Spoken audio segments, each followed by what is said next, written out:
ڕێکخراوی یەکبوون بۆ گەشەپێدانی کۆمەڵگا بە سوپاسەوە لە ماوەی ڕابردوودا ناوەندی کەلتوری کوردی لە ئەڵمانیا کۆمەڵێک پێداویستی کۆ کردووە بۆ منداڵان بۆ ژنان پێداویستی با بڵێن گشتی تێدا بۆ منداڵان ما لێرەوە سوپاسیان دەکەین کە بە ئەمانەتەوە ئەو متمانیان بە ئێمە بەخشی کە ئەو هاوکاریانیان گیان بە ئێمە و ئێمەش ئەمڕۆکە هاوکاریەکانی ناوەندی کەلتوری کوردی لە ئەڵمانیامان گاندوتە کەمپی پەنابەرانی شەید ڕۆستەم جودی لە مەخمور بە سوپاسەوە ئیمڕۆ لەگەڵ ناوەندی هێوی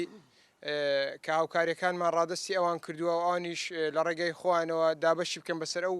کەسانەی کە پێویستیان بەو پێداویستیان هەیە ئێمە دەبینین وەرزی زستان دەستی پێکردووە و سەرمایەکی زۆر لەو کەمپەدا بەدی دەکرێتن لەگەڵەوەشدا نزیک بە 190 ڕۆژە لەلایەن دەسەڵاتدارانی باشووری کوردستانەوە گەمارویەکی نایاسایی دوور لە بنەماکانی مافی مرۆڤ خراوەتە سەر کەمپی پەنابەرانی شەید ڕۆستەم جودی لێرە ئەوەی کە ئێمە بە چاوی خۆمان بینیمانە هەمووی هاوڵاتی سیڤیل تێدا هەنا کەسی چەکدارمانێمە لەم کەمپەدا نەبینیەوە بە بیانووی هێزی چەکدار لەو کەمپە گەمارۆ خراوەتە سەر ئەو خەڵکە بەداخۆم لە بڕیەوەی کە بەپێی یاسانێ دەوڵەتیەکان مامەڵە لەگەڵ ئەم کەمپە بکرێتن کە وەکو کەمپێکی پەنابەران لە یاسانێ دەوڵەتیەکان مامەڵی لەگەڵ دەکرێتن لەگەڵەوەی کەوانە کوردن دوجار هەر هێزی کوردی و دەسەڵاتی کوردی و حیزبی کوردی و بنەماڵی کوردی گەمارویەکی نایاسایی و نامرۆڤیان خستۆتە سەرم خەڵکە بۆی ئێمە وەکو ڕێکخراوەکانی کۆمەڵی مەدەنی وەکو چالاکوانان و لەسەر ناوی ڕێکخراوی یەکبوونیش هیوادارین دەسەڵاتی باشووری کوردستان لەمە بەدواوە ئەو گەماروی هەڵبگرێتن لەبەرەوەی ئەمڕۆکە قۆناغێکی مێژووی و هەستیار لەسەرگەلی ئێمە لە چوارپارچی کوردستان بەڕێوە دوژمنان و داگیرکەران هەمیشە لە هەوڵیەوە دابوونا ئێمە پارچە بکەن و کێشە و ململانەی لە نێوان ئێمە دروست بکەین بۆیە ئێمە بانگەوازی لە پارتە سیاسەکانی کوردستان دەکەین بانگەوازی لە کەسایەتیەکان دەکەین یەکەڵوێز بن هەوڵ بدەن لە بۆ یەکگوتاری گەلی کورد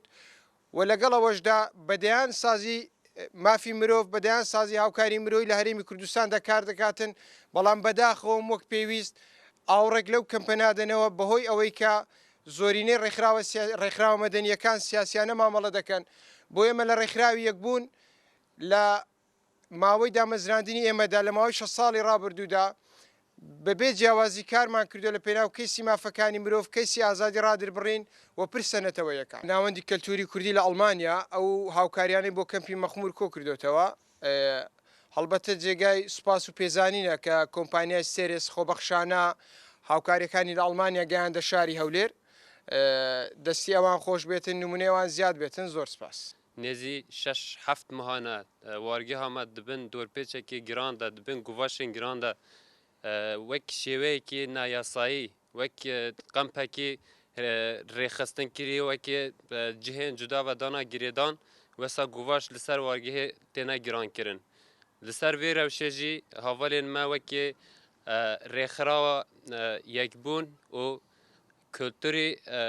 Kurdanê Ewropa navenda kulturî Ewropa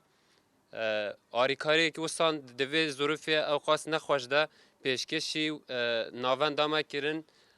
cihê şanaziyê ye em spasiya wan dikin